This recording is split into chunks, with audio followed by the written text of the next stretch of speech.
नमस्कार, आप सभी का स्वागत है हमारे चैनल में। तो कल हमने आपको बताया था मुगल वंश के बारे में, जिसमें कुछ महत्वपूर्ण जानकारियां दी थी हमने। तो उसमें हमने आपको बताया था कुछ 6 प्रमुख बादशाहों के बारे में। तो आज हम बताएंगे उनमें से एक प्रमुख बादशाह है बाबर, जो कि मुगल वंश का संस्थापक था। तो जो बाबर है उसके बारे में हम बताएंगे कि उसने मुगल काल में कौन कौन से योगदान दिए और उसके समकालीन जो वहां के जो चित्रकार थे उसके समकालीन उनके बारे में हम डिस्कस करेंगे। तो नोट डाउन कीजिए हेडिंग पहली, बाबर। बाबर, तो इसका जो टाइम पीरियड है वो क्या है? बाबर का टाइम पीरियड है 1526 से 1530। और ये क्या था? ये था मुगल वंश का संस्थापक। ठीक है। इसके जो पिता का नाम है वो है उमर शेख मिर्जा। क्या नाम है? उमर शेख मिर्जा इसके पिता का नाम है, जो कि तैमूर वंश का 5वां वंशज था। क्या था ये? तैमूर वंश का 5वां वंशज। ठीक है। नेक्स्ट इसी में हम बताएंगे कि जो इसकी जो माता का नाम था वो क्या था? कुतलुग निगार खानम। कुतलुग निगार खानम। कुतलुग निगार खानम, जो कि चंगेज की 14वीं वंशज थी। क्या थी? चंगेज की 14वीं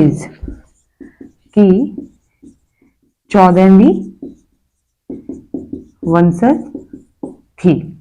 जो इसकी माता थी, बाबर की जो माता का नाम था वो क्या था? कुतलुग निगार खानम, जो कि चंगेज की 14वीं वंशज थी। यहीं पे जो बाबर था वो युद्धों में व्यस्त रहने के कारण उसने चित्रकला को बहुत अधिक विकसित नहीं कर पाया था। लेकिन वो चित्रकला प्रेमी शासक था। चित्रकला को बहुत विकसित नहीं कर पाया था, लेकिन वो क्या था? चित्रकला प्रेमी शासक था। बाबर चित्रकला प्रेमी शासक था। तो इसके जो भी मेन पॉइंट है वो ये है कि बाबर का जो टाइम पीरियड है वो है 1526 से 1530, और मुगल वंश का ये संस्थापक रहा है। मुगल वंश का संस्थापक है ये। ठीक है। बाबर क्या है? मुगल वंश का संस्थापक रहा है। और जो इसके पिता का नाम है वो है उमर शेख मिर्जा, जो कि तैमूर वंश का 5वां वंशज था। नेक्स्ट है इसी में इसकी माता का नाम क्या है? कुतलुग निगार खानम, जो कि चंगेज की 14वीं वंशज थी। और इसी में ये चित्रकला प्रेमी शासक था, लेकिन युद्धों में बहुत अधिक व्यस्त रहने के कारण इसके समय में चित्रकला जो थी बहुत आगे नहीं बढ़ पाई थी। लेकिन इसको चित्रकला से बहुत ज्यादा प्रेम था। लेकिन चित्रकला इसके समय में युद्धों में ज्यादा लीन रहता था, बहुत ज्यादा उसमें युद्धों में व्यस्त रहने के कारण इसकी चित्रकला आगे नहीं विकसित हो पाई थी। इसी में नेक्स्ट हम बात करेंगे कि इसकी जो आत्मकथा है, इसकी आत्मकथा के बारे में बताएंगे, जो कि इसकी आत्मकथा है तुझके बाबरी। इसकी आत्मकथा का नाम क्या है? तुझके बाबरी। तुझके बाबरी, ये क्या है? आत्मकथा है बाबर की। इसका लेखक कौन है? इसका लेखक स्वयं बाबर ही था। इसे बाबर ने लिखा था। किसने लिखा? बाबर ने। इसमें जो भाषा का यूज हुआ है वो यूज हुआ है तुर्की भाषा का। तुर्की भाषा का। बात करते हैं शैली की, तो मुंबईयान शैली है, जिसमें गद्य और पद्य दोनों शैलियों का यूज हुआ है। तुझके बाबरी में कौन सी शैली का यूज हुआ है? मुंबईयान शैली, जो कि किसमें है? गद्य और पद्य दोनों में है। ये मुंबईयान शैली जो है गद्य और पद्य दोनों में है। यह है तुझके बाबरी, जो कि आत्मकथा है बाबर की, और इसके लेखक खुद बाबर ही है, और ये तुर्की भाषा में लिखी गई है। नेक्स्ट बात करते हैं बाबरनामा की, जो कि बाबरनामा है वो फारसी भाषा में लिखा गया। बाबरनामा को किसमें लिखा गया है? बाबर नामा। इसे लिखा गया है फारसी भाषा में। बाबरनामा को लिखा गया है फारसी भाषा में। जो इसका अनुवाद जो किया है बाबरनामा का, वो किया अब्दुल रहीम खाने खाना ने। किसने किया इसका अनुवाद किया है अब्दुल रहीम खाने खाना। ओके, इसका जो अनुवाद किया बाबरनामा किसने किया है? अब्दुल रहीम खाने खाना ने किया है। और बाबरनामा किस भाषा में लिखी गई है? फारसी भाषा में। और तुझके बाबरी की बात हो तो वो किस भाषा में लिखी गई है? तुर्की भाषा में। तुझकी बाबरी तुर्की भाषा में है और बाबरनामा फारसी भाषा में है।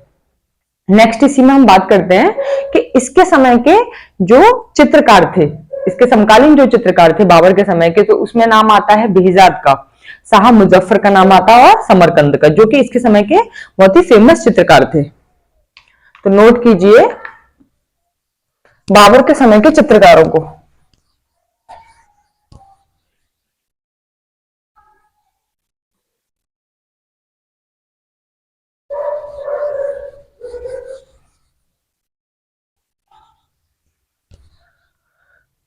बाबर के समय के जो चित्रकार हैं, तो पहला चित्रकार है बेहजाद। कौन है? पहला चित्रकार है बेहजाद। तो ये जो चित्रकार है बेहजाद, ये कुशल प्रेमी चित्रकार था, लेकिन इसका क्या था कि ये दाढ़ी मूछ रहे जो भी युवा चित्रकार होते थे उनको वो ठीक से नहीं बना पाता था।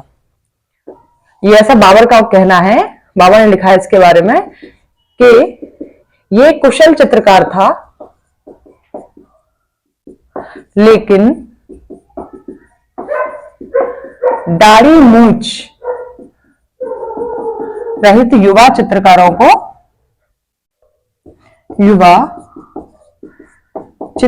को ठीक से नहीं बना पाता था, ठीक से नहीं बना पाता था।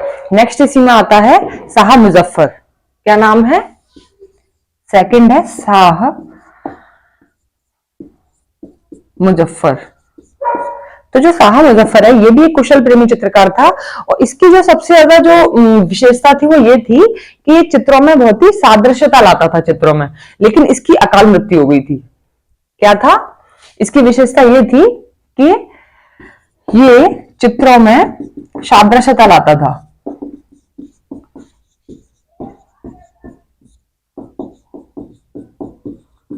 लेकिन इसकी अकाल मृत्यु हो गई थी।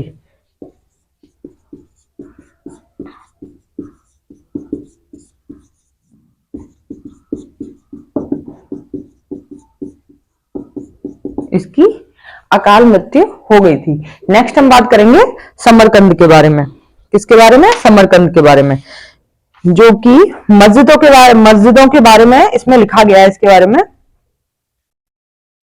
ये क्या था? ये मस्जिदों से संबंधित चित्र बनाता था और जो मस्जिदों को बनाता था समरकंद, जो कि चीनी चित्रों से सजी होती थी इसकी मस्जिदें समरकंद की। नेक्स्ट कौन है? समरकंद।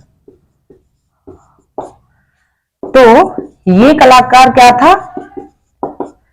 ये मस्जिदें बनाता था, ये कलाकार मस्जिदें बनाता था और इसकी मस्जिदें चीनी चित्रों से सजी होती थी।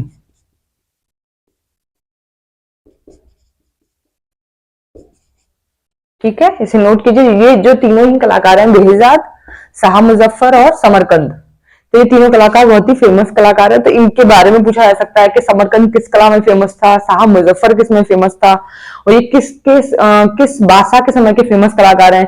तो एग्जाम में इस टाइप के क्वेश्चन बन के आ सकते हैं। तो इसको आप नोट कर लीजिए।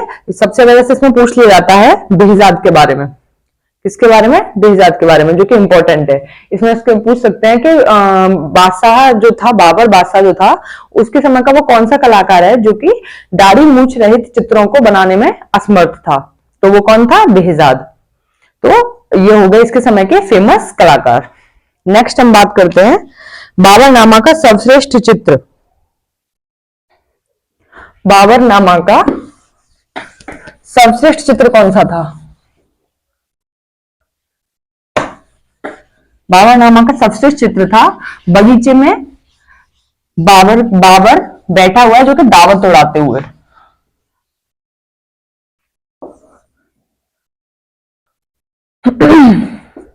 बाबरनामा का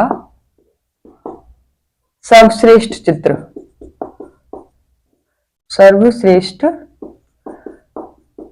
चित्र कौन सा है? बगीचे में, सॉरी, बगीचे में बैठे हुए बाबर का दावत उड़ाते हुए, दावत उड़ाते हुए। ये बाबरनामा का सर्वश्रेष्ठ चित्र है। हमने आपको बताया था कि जो बाबरनामा है वो किस भाषा में लिखा गया है? फारसी भाषा में। उसका अनुवाद किसने किया है? आगे हमने बताया था अब्दुल रहम खाने खाना ने उसका अनुवाद किया बाबरनामा का, और वो फारसी भाषा में लिखा गया है। बाबरनामा के सर्वश्रेष्ठ चित्र के बारे में पूछा जाएगा तो आप बताएंगे बगीचे में बैठा हुआ बाबर दावत उड़ाते हुए। ठीक है, इसी में हम नेक्स्ट बताते हैं शाहनामा। किसके बारे में? शाहनामा। तो जो शाहनामा है ये, इसका जो लेखक है वो है फिरदौसी। ठीक है, इसका लेखक कौन है? फिरदौसी। तो इसमें क्या बताया गया है? ईरानी शासकों का इसमें विवरण है। शाहनामा में किसका विवरण है? ईरानी शासकों का, ईरानी शासकों का इसमें विवरण है। तो जो बाबर था वो इस शाहनामा को, इसको लेके भाग गया था भारत में, जो कि ये जो है वहां पे मुगल एक पुस्तकालय है जहां पे 200 वर्षों तक ये वहां पे संचित करके रखी गई थी। लेकिन अगर आज की प्रेजेंट में बात की जाए तो ये एशियाटिक सोसाइटी ऑफ लंदन में ये स्थित है। कहां पर स्थित है ये वर्तमान में? एशियाटिक सोसाइटी ऑफ लंदन में स्थित है शाहनामा। शाहनामा कहां है प्रेजेंट में? एशियाटिक सोसाइटी ऑफ लंदन में। और 200 वर्षों तक ये मुगल पुस्तकालय में इसको संचित करके रखा गया था। इसी में जो दोनों ही ये हैं, ये पूछा जा सकता है कि वर्तमान में शाहनामा कहां पर है, तो आप बता सकते हैं एशियाटिक सोसाइटी ऑफ लंदन में ये रखी हुई है। नेक्स्ट इसी में बाबरनामा का सबसे चित्र कौन सा है, तो आप बताएंगे कि बाबर बगीचे में बैठा हुआ दावत उड़ाते हुए। तो ये दोनों इंपॉर्टेंट है, ये वाला भी। और नेक्स्ट ये एशियाटिक सोसाइटी ऑफ लंदन में स्थित है कौन? शाहनामा। तो ये इसके इंपॉर्टेंट क्वेश्चन है। नेक्स्ट हम बात करते हैं इसमें हुमायूं के बारे में। किसके बारे में बात करेंगे? हुमायूं के बारे में। तो आप इसको नोट कर लीजिए। चलिए नेक्स्ट हेडिंग डालिए हुमायूं। तो जो हुमायूं है इसका टाइम पीरियड क्या है? हुमायूं का टाइम पीरियड है 1530 से 1556।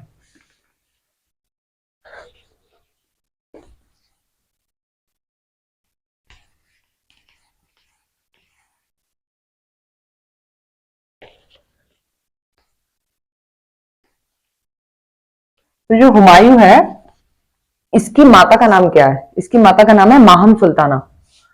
हुमायूं की माता का नाम क्या है? माहम सुल्ताना। और पिता का नाम क्या है? बाबर। पिता का नाम है बाबर। अब बात करते हैं हुमायूं के द्वारा जो लड़े गए जो युद्ध थे। तो सबसे हुमायूं द्वारा लड़े गए युद्ध, हुमायूं द्वारा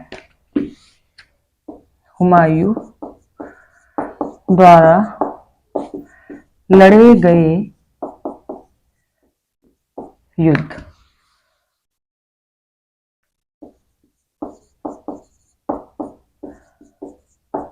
हुमायूं द्वारा लड़े गए युद्ध। तो पहला युद्ध था चौसा का युद्ध। चौसा का युद्ध, ये कहां पर स्थित है? चौसा, बिहार के चौसा में ये स्थित है।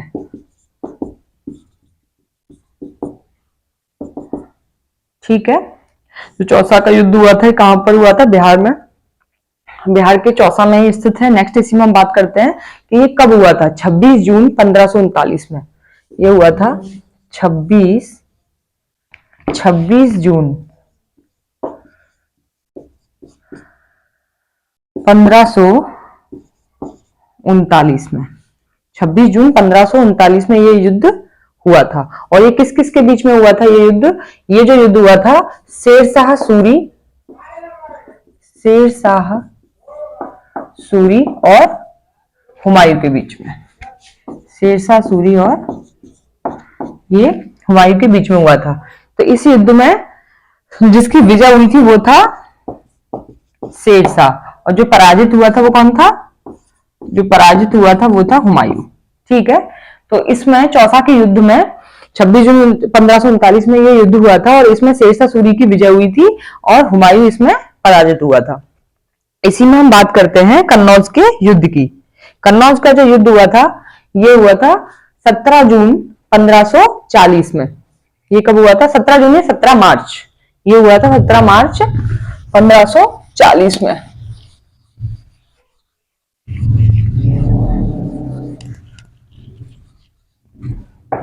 दूसरा कौन सा युद्ध हुआ था? कन्नौज का युद्ध। कन्नौज का युद्ध तो ये 17 मार्च 1540 में हुआ था। 17 मार्च 1540 में ये युद्ध हुआ था। ये भी युद्ध शेरशाह सूरी और हुमायूं के बीच में हुआ था। शेरशाह सूरी और किसके बीच में हुआ था? हुमायूं के बीच में। तो जो शेरशाह सूरी है इसमें भी शेरशाह सूरी की विजय हुई थी और हुमायूं इसमें पराजित हुआ था। तो जो हुमायूं था वो जब कन्नौज के युद्ध से परास्त होकर ये सिंध आ गया था और सिंध के जो शासक थे वो थे वीरशाल। कौन थे? वीरशाल, जिनका किला था अमरकोट। तो अमरकोट किला में क्या किया? हुमायूं ने वहां पर शरण ले ली। वहीं पर रहकर एक चित्र बनवाया उसने फाख्ता कबूतर का। किसका बनवाया? फाख्ता कबूतर का। फिर वो सिंध से भी भाग गया। वहां से फिर ये ईरान गया, ईरान से काबुल में, जहां पर कुछ इसके फेमस चित्रकार थे। तो बात करते हैं, नोट कीजिए नेक्स्ट, ये कन्नौज से पराजित होकर कहां आ गया था? सिंध। और सिंध के शासक कौन थे? वीरशाल।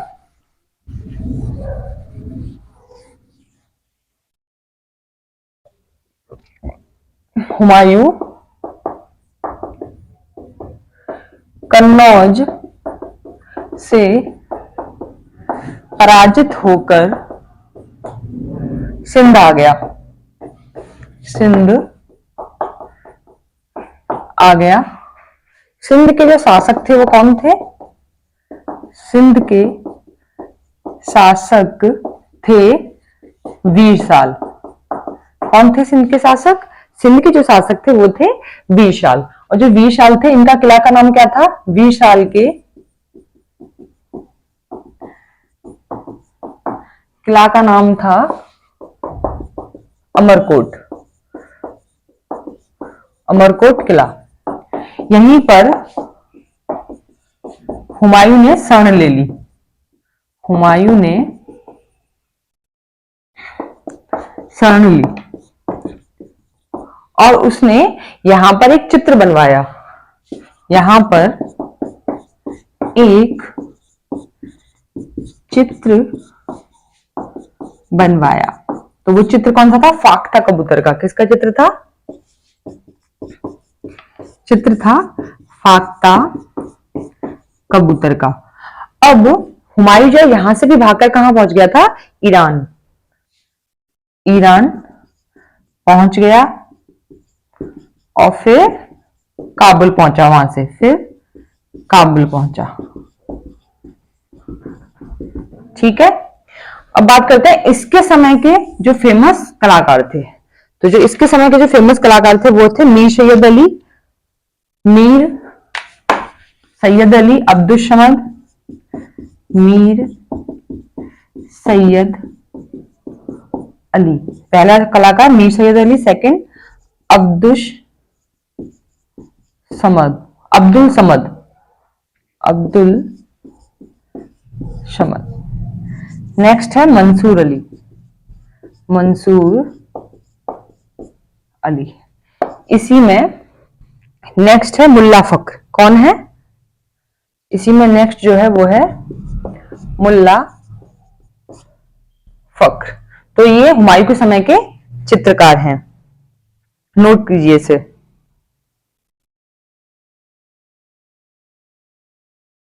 ठीक है, तो हुमायूं ने जो मुगल काल की जो नींव डाली थी वो कहां पर डाली थी? काबुल में।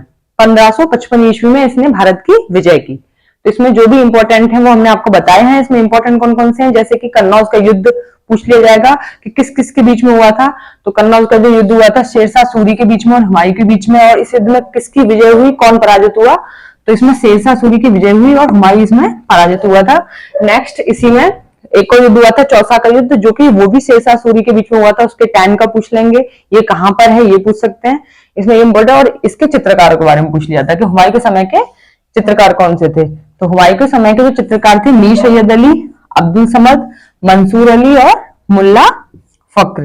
तो ये चित्रकार थे हुमायूं के समय के। तो चलिए कल फिर आपसे मिलते हैं, आज के लिए इजाजत दीजिए। राधे राधे, नमस्कार, जय हिंद।